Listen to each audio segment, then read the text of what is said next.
Sometimes you've just played the same game over and over and over, and you get bored. Hi folks, it's Falcon, and here's 10 things gamers do when they get bored. Number 10, go into Grand Theft Auto or one of the various other Grand Theft Auto type games, Saints Row, whatever. Get into a car and drive around like a normal human being. Like you're out on your errands, like you're about to go to the grocery store to pick up food for the week. And that's really what the challenge is. How long can you do this before that trigger finger gets to itching? Before you look up and you don't see any wanted level and you're just like, what am I doing? Record your times and leave them in the comments. It's the No Grand Theft Auto Challenge. Number 9, stalk people in open world games. Whether it be Grand Theft Auto like we were just talking about, or perhaps Skyrim or Fallout. You know, there's about 1 billion frickin' open world games at this point. Just pick somebody and follow them around. Get acquainted with their lives. See what they do. Learn their routine. And then heal them and take their clothing. Take their home. Take everything. It's yours now. You are them until you get bored again and then go do it somewhere else.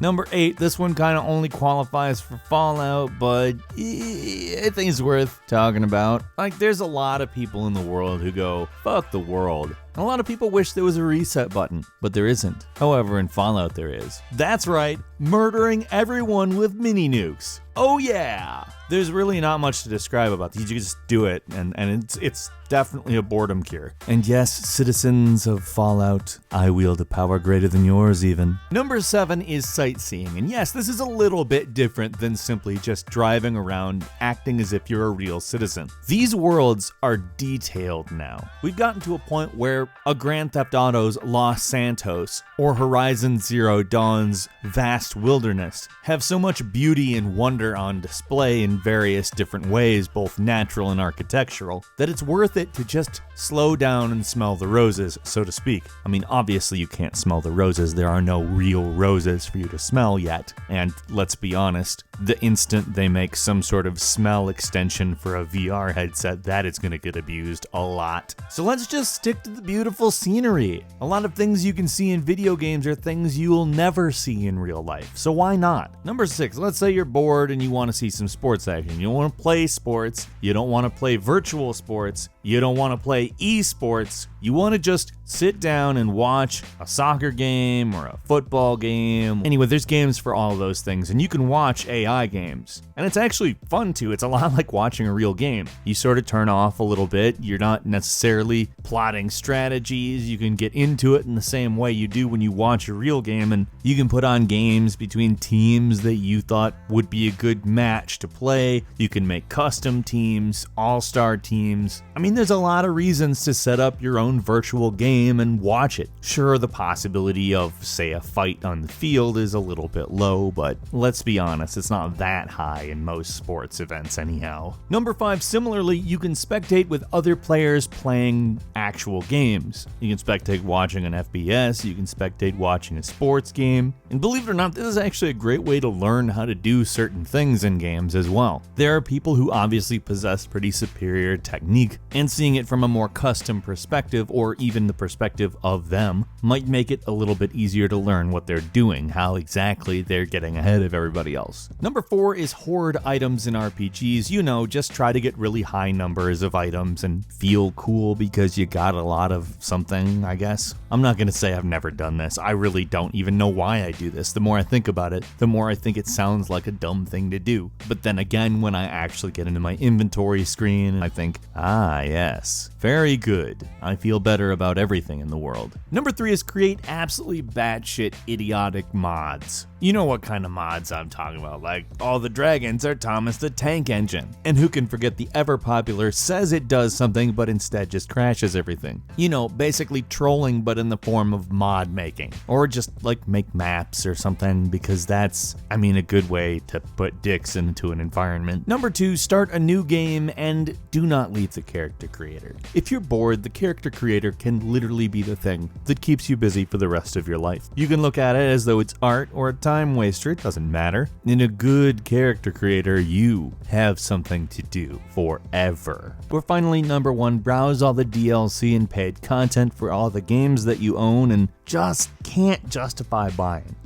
I like this. It's cool, but is it worth $4? This expansion is supposedly decent, and I'm bored, so some more content would be nice, but I don't know. Looking at these reviews, it's not mind-blowing. And the truth of the matter is that none of these ever are really that mind-blowing, except for the odd stray, holy shit, this is better than the original game expansion. Not saying that never happens, but generally it's just kind of like stuff that you'd maybe have if it was free, and also maybe not. I don't know, it's always a tough decision with DLC and expansions nowadays, because it's always, I don't know, it seems like there's too much of it. And a quick bonus for you, just decimating the environment. You know, like in a game with destructible environments like Red Faction Guerrilla, where you can bring down buildings, you know, using your vehicle, traditional weapons, a de-atomizer that just disintegrates matter, or even just a big hammer, or in Far Cry where you can burn up the wilderness. Because let's face it, we've all been on a camping trip and thought, wow, I never want to be on a camping trip again.